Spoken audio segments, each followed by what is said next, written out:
बच्चों, let's read the question. The question says a wave traveling along a string is described by y x comma t 0.005 sine 80x minus 3t, in which the numerical constant are in SI units.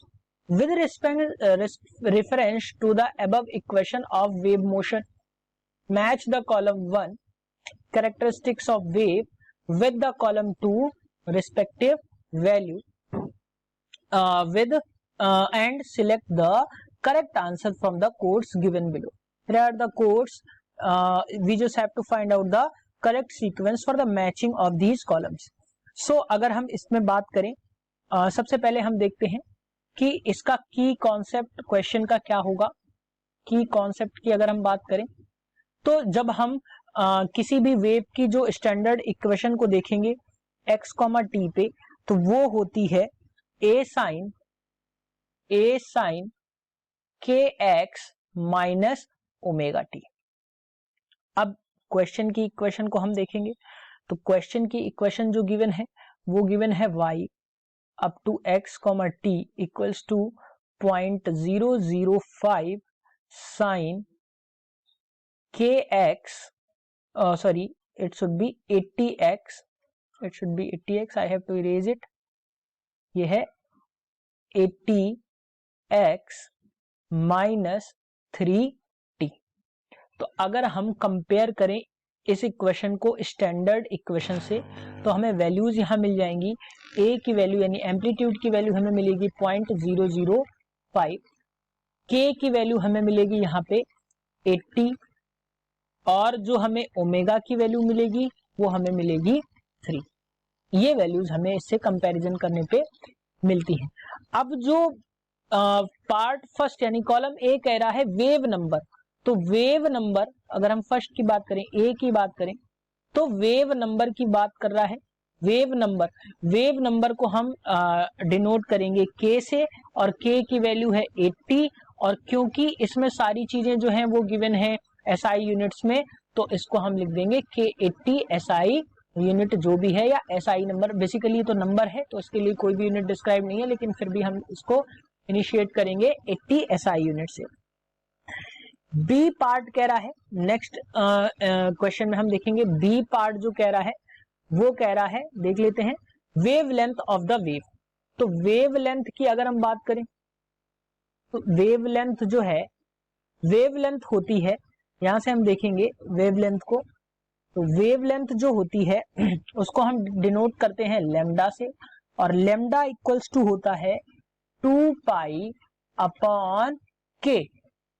सो अगर हम इस फॉर्मूले में values put करें तो हमें यहां से मिल जाएगी, जो वैल्यूज मिलेंगी वो मिल जाएंगी lambda equals to 2 pi upon K की वैल्यू अभी हमने निकाली है, तो के की वैल्यू आपने निकाली है 80. सो जब इसको हम फर्दर डिवाइड करेंगे तो ये हमें मिल जाएगा 0.0785 SI यूनिट्स, क्योंकि SI की बात कर रहा है तो हम लिख देंगे SI यूनिट. अब C कॉलम पे हम आ जाते हैं, C पे आ जाते हैं तो C क्या कह रहा है, B हो गया. C की बात कर रहा है फ्रीक्वेंसी ऑफ वेव. तो फ्रीक्वेंसी की जब हम बात करेंगे यहाँ पे फ्रीक्वेंसी, तो फ्रीक्वेंसी ऑफ वेव, फ्रीक्वेंसी जो होता है वो होता है हम डिनोट करेंगे फ्रीक्वेंसी को न्यू से और न्यू इक्वल्स टू होता है 1/t, होता हर्ट्स में है लेकिन अगेन हम यहाँ पे SI यूनिट की बात करेंगे. तो यहाँ पे जब हम देखेंगे इस क्वेश्चन के रिगार्डिंग देखेंगे तो क्योंकि यहाँ पे टाइम पीरियड नहीं गिवन है तो फर्दर मोर t को जो है वो डिस्क्राइब किया गया है. t को जब हम फर्दर मोर डिस्क्राइब करेंगे तो t इक्वल्स टू होता है 2 पाई बाई ओमेगा.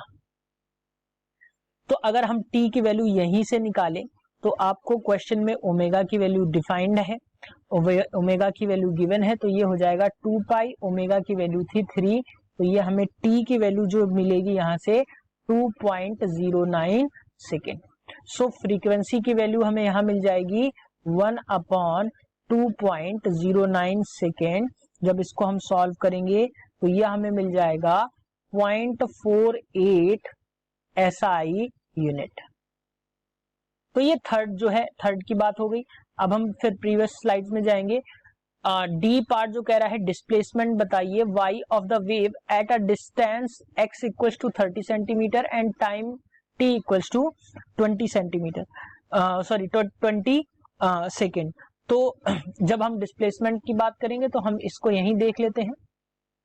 हमें वैल्यूज केवल x और t की वैल्यूज इस इक्वेशन में पुट कर देनी है, क्योंकि यहाँ पे x की वैल्यू जो है वो गिवन है 30 सेंटीमीटर और t की वैल्यू जो है वो गिवन है आपको 20 सेकेंड्स। सो अगर हम इस इक्वेशन में इसकी वैल्यू पुट करें तो डिस्प्लेसमेंट हमें मिल जाएगा y equals to 0.005 sine 80 into 30 minus 3 into 20। यहाँ पे दिख नहीं रहा है तो इसको हम छोटा और कर देते हैं। यहाँ से आपको दिख जाएगा माइनस 3 इंटू 20। जब हम इसको फर्दर सॉल्व करेंगे तो y की वैल्यू हमें यहाँ से मिल जाएगी, जो y की वैल्यू है वो हमें मिल जाएगी 0.005 साइन, जब ब्रैकेट अंदर सॉल्व कर लेंगे तो ये आ जाएगा -36। यहाँ से हमें y की वैल्यू जो है वो मिलेगी, y की वैल्यू जो है हमें यहाँ पे मिल जाएगी 0.005 SI unit.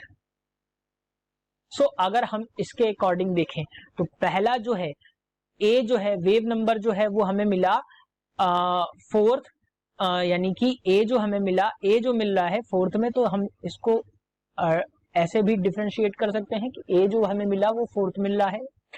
Wavelength of the wave, तो वेवलेंथ जो आई वो देख लेते हैं। वेवलेंथ आई है 0.785, तो वेवलेंथ हम देख लेते हैं, यानी कि ये जो है ये b को मैच कर रहा है।